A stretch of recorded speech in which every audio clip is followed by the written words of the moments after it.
ওই যে আবার ওখান থেকে প্রশ্ন করবে যে আপনার সময় তো ব্ল্যাক আউট হয়েছে, এখন তো লাইট জ্বলে।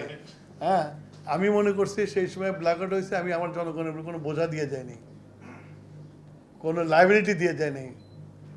কিন্তু এখন জ্বলছে, কিন্তু জনগণ ঋণের দায়ে ডুবে আছে। কথা বুঝছো? তো আমি মনে করি যে কষ্ট করে থাকা ভালো ঋণের দায় না নেওয়ার চেয়ে। এখন আমরা ঋণের দায় নিয়ে বসে আছি। আমরা তারপরে ওইটাকে অনুধাবন করে যে আমি পলিসি তৈরি করছিলাম, 5 বছর তো ছিলাম, আমরা তো 17 বছর ছিলাম না।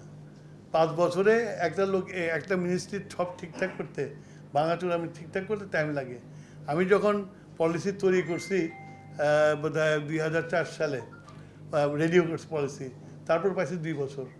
তো তখন তো ওই টেন্ডারে যে শেষ করতে পারি নাই। ট্রু 700 ppm আকিশ বসির গ্লাস কেনার আগে দেখে নিলেই জিতবেন। কিন্তু যে পলিসি করে গেছিলাম তাহলে দায়ের মধ্যে পড়তো না যে 35% বিদ্যুৎ যাবে প্রাইভেটের হাতে, 65 গভর্নমেন্টের থাকবে। কারণ দেন গভর্নমেন্ট উইল বি সিচুয়েশন যে কন্ট্রোল করতে পারবে। এখন তো আমার কন্ট্রোল নাই, এখন তো 82% হলো প্রাইভেটের হাতে।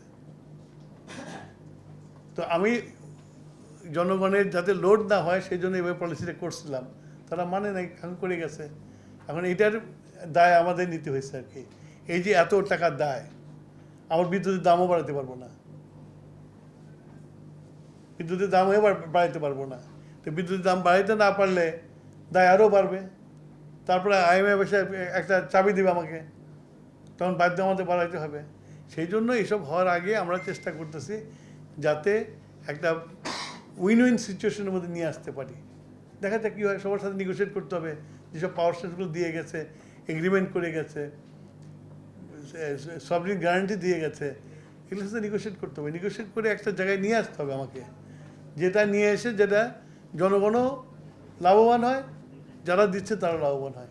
এই দুইটার মধ্যে একটা আমাকে সমঝোতা করতে হবে।